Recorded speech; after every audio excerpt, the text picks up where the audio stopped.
திரு சுப்பிரமணியன், இங்க மக்களினுடைய வாழ்வாதாரமே கேள்விக்குறியாகிவிட்டது அப்படிங்கிற அந்த விமர்சனம் தேர்தல் நேர பரப்புரையாக பார்க்கணுமா அல்லது சரியான குற்றச்சாட்டு தானே? கண்டிப்பா தேர்தல் நேர பரப்புரையாக தான் பார்க்க வேண்டியிருக்கு. ஏன்னா நீங்க சொன்னீங்க 95% வாக்குறுதிகள் நிறைவேற்றிட்டாங்கன்னு சொல்றாங்க, இல்ல 99 பண்ணிட்டாங்கன்னு சொல்லியிருக்காரு முதலமைச்சரே. 99% வாக்குறுதிகள் நிறைவேற்றியாச்சு. 1% அதாவது மகளிர் உரிமை தொகை செப்டம்பர் 15 கொடுத்துட்டோம் அப்படின்னா 100% ஆயிடும். இது பிரஸ்ல அவர் கொடுத்திருக்கிறாரு. ஸோ அது எதனொட்டி வந்ததுன்னு பார்த்தீங்கன்னா ஈரோடு கிழக்கு தேர்தலை ஒட்டி வந்தது. இப்போ 2 சட்டமன்ற தேர்தலுக்கு தேர்தல் நடக்கும்னு நமக்கு ஒரு அறிவிப்பு இருக்குது. வரப்போகுது. இப்போ பாராளுமன்ற தேர்தல் இடைத்தேர்தல் வரப்போகிறது. வரப்போகும்போது 100% வாக்குறுதிகளை நிறைவேற்றிட்டீங்க அப்படின்னா இனிமேல் என்ன வாக்குறுதிகளை நிறைவேற்றுறதுக்காக மக்களிடம் கோரிக்கை வைத்து மக்களிடம் வாக்குறுதியை கொடுத்து இந்த தேர்தலை வின் பண்ண போகிறாங்க. ஏன்னா அவங்களுக்கு அந்த ஈரோடு கிழக்கு தேர்தலை வின் பண்ணணுன்றதுக்காகவே தான் அந்த ஈரோடு கிழக்கு தேர்தல் பரப்புரைக்கு போகும்போது அவர் சொன்னார், இது மாதிரி கஜானா காலியாகி விட்டது, மகளிர் உரிமை தொகை அடுத்த பட்ஜெட்டில் வந்துருன்னாரு. ஸோ அதை நிறைவேற்றிட்டாங்க. நிறைவேற்றினதுக்கப்புறம் 100% நிறைவேற்றியது சொல்லியாச்சு. ஆனால் இப்போ நீங்கள் நலமான்னு கேட்டிருக்கீங்க பார்த்தீங்களா? நான் நலம் இல்லை. எங்கள் வீட்டில் 1000 யூனிட்டுக்கு மேலே மின்சாரம் உபயோகிச்சுட்டு இருக்கோம். மாதத்திற்கு ஒரு முறை கணக்கு எடுப்பேன்னு சொன்னாங்க. எங்கள் வீட்டில் எடுக்கல. முதலமைச்சர் ஐயா வீட்லையும் 1000 யூனிட்டுக்கு மேலே எடுப்பாங்க, அவங்க வீட்லையும் எடுத்துருக்க மாட்டாங்கன்னு நினைக்கிறேன். ஸோ அதனால் 100% வாக்குறுதிகள் நிறைவேற்றிட்டாங்கன்னா இல்லை எனக்கு தெரிஞ்சு. சரி, அப்போ அந்த கேள்வி சரிதானே? நீங்கள் நலமா அப்படின்னு கேட்கறது மூலமா நீங்க நலம் இல்லைங்கிறது தெரிஞ்சுக்கிட்டா அதை சரி பண்றதுக்கான ஒரு வாய்ப்பு உருவாகுதுங்கிறனா அப்ப அந்த கேள்வி சரிதானே? முதல்ல நீங்க உங்க வீட்லயே மின்சார கணக்கெடுப்பு எடுக்கலன்னா அதை சரி செஞ்சுக்கலாம்ல முதல்ல. அப்புறம் எதுக்கு மக்கள்கிட்ட போகணும்? முதல்ல நான் நலமா இருக்கேன்னு பார்த்துட்டு என்னோட உடலை செக் பண்ணிக்கிறேன். நான் அதை செக் பண்ணும் போது எங்க வீட்லயே நலமாக இல்லை அப்படின்ற போது அதை நலப்படுத்துவதற்காக எதற்கு 3 ஆண்டுகள் இல்லைங்களா? சோ அவர் வீட்டை சார்ந்தவங்களே அக்ரிகல்ச்சர்ல இருப்பாங்க. இல்ல சார், நீங்க ஆண்டு தொடக்கத்துல ஆட்சிக்கு வந்த புதுசுல எல்லா திட்டமும் செயல்பட்டு தொடங்கி எல்லா திட்டமும் எக்ஸிக்யூட் ஆயிரல. இன்றைக்கு வரைக்கும் தொடங்கப்பட்டிருக்கக்கூடிய எல்லா திட்டங்களும் இல்ல திரு சுப்பிரமணியன், உங்களுக்கு தெரியாது இல்ல, ஒரு திட்டத்துக்கான பெனிஃபிஷியரி ஒரு பயனாளர் அப்படிங்கிறவங்க நேத்து ஒரு 4 பேர் சேர்ந்திருப்பாங்க, நாளைக்கு ஒரு 4 பேர் சேருவாங்க. அப்படி சேரும் போது அவர்களுக்கு அந்த திட்டத்தில் இருக்கக்கூடிய பிரச்சனைகள் தொடர்பான ஒரு விளக்கத்தை அல்லது சந்தேகத்தை கேட்கறதுக்கு ஒரு செல், ஒரு நவீன புகார் பெட்டி அப்படின்னு இதையே பார்க்க கூடாது. இல்ல அது நான் எப்படி பார்க்கறேன் அப்படின்னா, இப்ப நேரடியாக கண்டிப்பாக ஒரு 39 தொகுதிகளுக்கு எம்பிஸ் எல்லாம் போக போறாங்க. இவர்கள் களத்துல இருந்து எல்லா தொண்டர்களும் போக போறாங்க. அவர்களிடம் நேரடியாக போய் என்னென்ன திட்டங்கள் இங்க செயல்படுத்தி இருக்கிறாங்க, அதுல குறைபாடுகள் என்ன நேரடியாக வாங்கலாமே. ஏன் டிஜிட்டல் மூலமாக போகிறார்கள்? அவங்க நேரடியாக பார்ப்பதற்கு பயமா? இப்ப நம்ம நேரடியாக சொல்றோம் பாத்தீங்களா, எங்க வீட்டுல மின்சார கட்டணம் எடுக்கல, மாதம் எடுக்கல அப்படின்றோம் பாத்தீங்களா. இது அவர் வீட்லயே எடுக்கலையே, அவருக்கு தெரியுமே. ஏன் அது 100% நீங்க சொல்ற மாதிரி அப்ரோச் பண்ணாதானே அது தேர்தலுக்கு பண்றது பரப்புரையா பண்றதுங்கிறது ஆயிடும். இத நிர்வாக ரீதியா தானே பண்றாங்க. கிடையாது. இது அறிவிக்கின்ற நேரம் எப்படி? அறிவிக்கின்ற நேரம் இன்னும் 2 மாதங்கள்ல பாராளுமன்ற தேர்தல் வரப்போகிறது. இடைத்தேர்தல் வருவதற்கு வாய்ப்புகள் இருக்கிறது. அப்ப இடைத்தேர்தல் நம்ம லூஸ் பண்ணக்கூடாது. பாராளுமன்றத்தில் நீங்க ஜெயிச்சா கூட ஒன்னும் ஆக போறது இல்லைங்க. அப்ப அதுதான் அங்கிருந்து எதிர்கேள்வி வருது. நீங்க ஏன் 2024 ஆண்டு இறுதியில தொடங்கப்படும்னு சொன்ன எய்ம்ஸ் கட்டுமான பணிகளை ஏன் அவசரமா இப்ப தொடங்குறீங்க? அதுக்கு தான் சொல்லிருக்காங்கன்னா, அந்த ப்ராஜெக்ட் பிளான் போட்டிருக்காங்க. கடன் ஜப்பான் கம்பெனில இருந்து கடன் இங்க அளிக்கப்பட்டு இருக்கிறது. அதன் மூலமா தொடரப்பட்டு இருக்கிறது. அதற்கு அது 150 திட்டம் இல்லையா? ஜப்பான் நிதியுதவியோட நடக்கிற திட்டமா? எல்லாமே நிதியுதவி வரணுமா? நான் கற்ற வரி பணம், நீங்க கற்ற வரி பணத்துல அது போக கடன் வாங்கி எத்தனை % கடன் வாங்குறோம் சார்? அதுல பாருங்க, டிபிஆர் கொடுத்திருப்பாங்க. அதுல பாருங்க எல்லாமே கடன்ல தான் வருது. எல்லாமே கடன். கண்டிப்பாக இல்ல, தமிழகமே கடன்ல தான் இருக்கு. 2,63,000 ரூபாய் கடன் சொன்னாங்க ஒரு குடும்பத்தின் மேல. நேஷனல் லெவல்ல பட்ஜெட் எக்ஸ்பெண்டிச்சர்ல 34% கடன் தான் வருது. கடன் வாங்கி மானியங்கள் கொடுக்கறாங்கல்ல. நீங்க என்ன சொன்னீங்க? கஜானா காலி ஆயிட்டு சொல்லிட்டு இன்கம் டாக்ஸ், ஜிஎஸ்டி, எக்ஸைஸ் இதெல்லாம் என்ன ஆகுதுன்ற கேள்வி வருதுல சார்.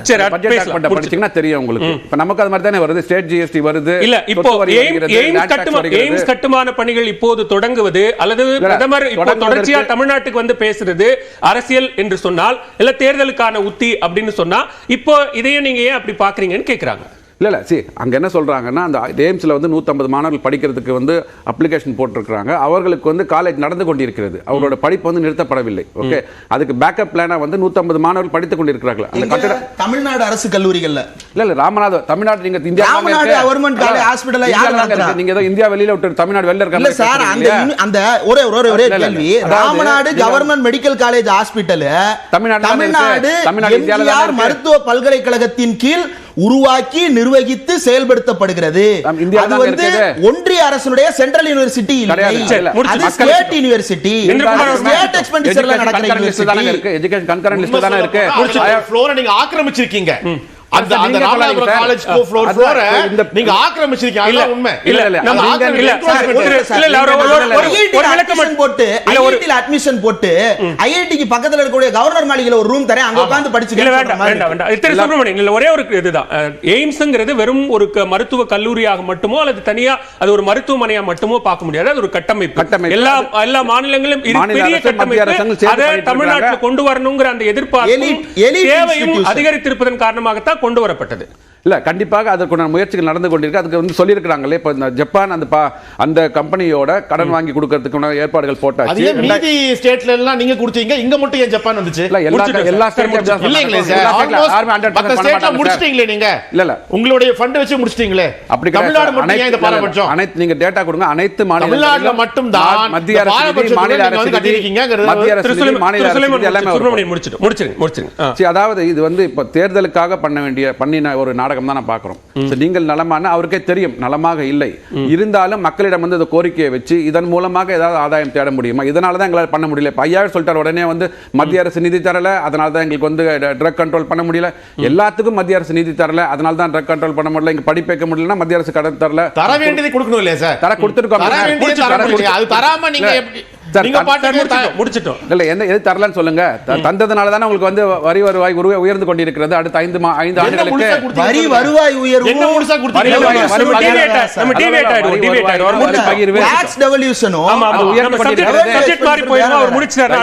நிதிநிலை அறிக்கை பார்த்துட்டு வாங்க. 5 வருடங்களுக்கு அடுத்து வரப்போற 5 வருடங்களுக்கு 10,000 கோடி வருடம் உயர்ந்து கொண்டு போகிறது. பார்த்துட்டு பேசுங்க நீங்க. ஏன்னா இந்தியாவுடைய மொத்த வரி வருவாய் அதிகரிக்கிறது. காங்கிரஸ் ஆட்சி காலத்துல மொத்த வரி வருவாயில 4.9% நமக்கு கிடைச்சது.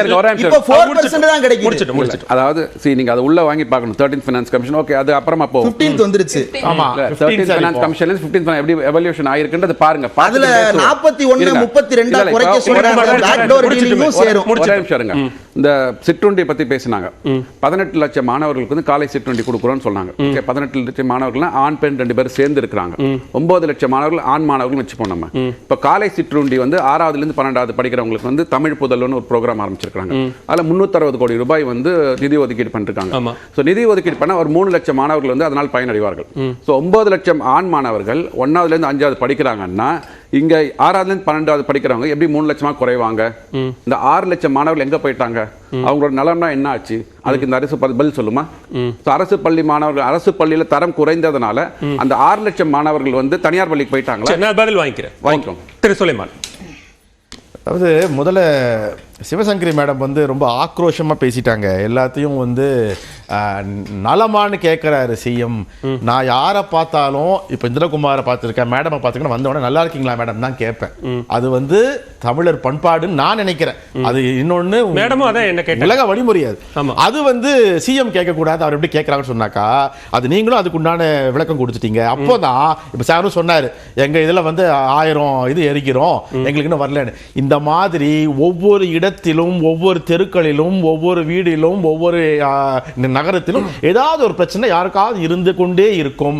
அதை எப்படி அட்ரஸ் பண்றது, அதை எப்படி வந்து கொண்டு வரக்கூடிய இல்ல அதான் அவங்க என்ன கேக்குறாங்கன்னா, அப்படி பிரச்சனை இருக்குன்னா பிரச்சனை இருக்குன்றதை அக்செப்ட் பண்ணிக்கோங்க முதல்ல. அவர் சொல்றாரு, அது கம்பேரிசன் சொல்றது பாத்தீங்களா? ஏன் சிஎம் உடைய வீட்ல இல்லையா? சிஎம் உடைய வீட்ல இருக்கிறது மட்டும் சரி பண்ணிட்டா போதுமா சார்? அவர் வீட்ல இருக்கிறது மட்டும் அவர் பாத்துக்கிட்டா போதுமா? நீங்க சொல்றது அப்படிதான் இருக்கு. ரெண்டாவது மேடம் பேசும்போது வந்து ஸ்கூட்டி கொடுத்தோம்னு சொன்னாங்க.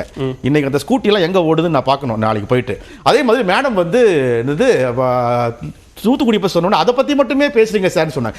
மேடம் நாங்க அதை பத்தி மட்டும் பேசல, ஆனா நாங்க நல்லா இல்லைன்னு உங்களுடைய பொது சொல்றாரு இல்லையா கட்சியோட பொதுச்செயலாளர், அவர் வந்து வெளியே வந்து மீடியாக்கு என்ன சொன்னார், நியூஸ் 18 என்ன சொன்னாருன்னா, எனக்கு தெரியாது நடந்தது, சிட்டிங் சிஎம் எனக்கு தெரியாது.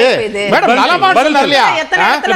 வெளியே வந்து நான் டிவியை பார்த்து வந்து 3 வருஷம் மேடம் நீங்க சொன்னது இதெல்லாம் சொல்லி தானே நீங்க ஆட்சிக்கு வந்தீங்க, இதெல்லாம் சொல்லி தானே ஆட்சிக்கு வந்தீங்க. இப்ப 3 வருஷம் நீங்க என்ன செஞ்சீங்கன்னு சொல்லுங்க சார். இல்ல அவரு நீங்க என்ன செஞ்சீங்கன்னு அவர் நலமா இல்லன்னு சொல்லட்டுமே சார். என்ன செஞ்சீங்கன்னு அவர் நலமா பதில் சொல்லுங்க சார். அவர் சொல்லட்டும். திரு எடப்பாடி அவர்கள் நலமா இல்லங்கிறது நாட்டு மக்களுக்கும் தெரியும், எங்களுக்கும் தெரியும். காரணம் என்னன்னா பாஜக வெளியே வந்துட்டாரு.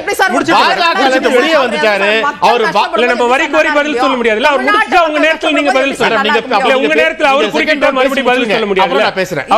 இல்ல விவாத தலைப்பை தாண்டி 3 வருஷம் கடந்த பிறகு இத சொல்லிட்டு இருந்தாங்க சார். குற்றச்சாட்டு முன்வைக்கிறார். நீங்க பதில் சொல்லுங்க, உங்களுக்கு நேரம் கொடுக்கிறேன். என்னன்னா மாண்புமிகு எடப்பாடி அவர்கள் வந்து பாஜகவில் இருப்பது வரையும் மிக நலமாக இருந்தார், மாநில உரிமைகளை அடகு வைத்தார், விவசாயிகள் போராட்டத்துக்கு போய் ஆதரவு கொடுத்தார், சிஏஏ ஆதரித்தார், அதே மாதிரி இருக்கிற மாநில உரிமைகள் பிரச்சனை அவ்வளவையும் பாஜகவிடம் அடமானம் வைத்தார். அப்போது அவர் மிக நலமாக இருந்தார். அது எல்லாம் தேர்தல் பிரச்சாரம் திரு சுலைமான். அவங்க ஒவ்வொரு கட்டத்துல நீங்க இப்படியான ஒரு குற்றச்சாட்டு முன்வைக்கும் போது அதற்கான விளக்கத்தை அவங்க கொடுத்தாங்க.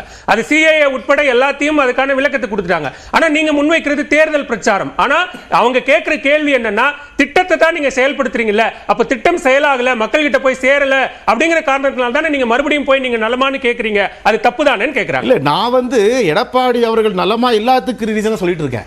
அவர் நலமா இல்ல சொல்றாரு, நான் நலமா இல்லன்னு.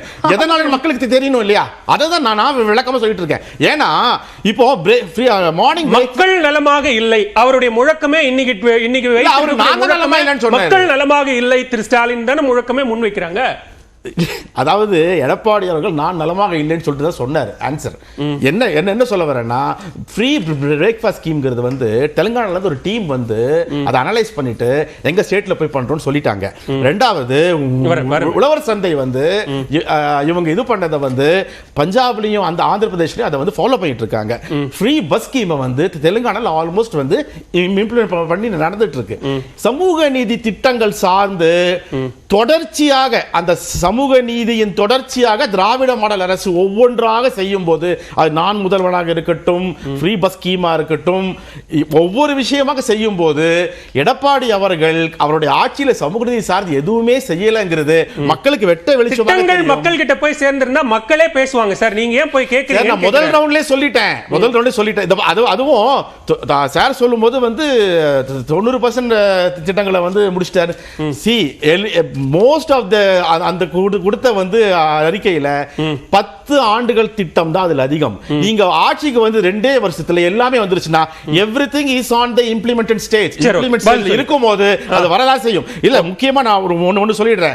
மோடி அவர்கள் வந்து இங்க பேசினார்னு சொல்லிட்டு மணிகண்டன் ஐயா சொல்ற ஆவேசமா பேசினார் இல்லையா, இதுக்கு முதல்வர் ரொம்ப சுருக்கமா பதில் சொல்லுங்க. சொல்லிட்டார், நிறைய டேட்டா சொல்லிட்டார். முதல்வர் சொல்ல வேண்டிய அவசியம் இல்ல. காரணம் என்னன்னா, மோடி அவர்கள் ஒண்ணும் பண்ண வேண்டாம், அதானி போர்ட்ட போய் மூடுனா போதும், எல்லா கஞ்சா எல்லா போதையும் ஆட்டோமேட்டிக்கா நின்று. எதிர்க்கட்சி தலைவர்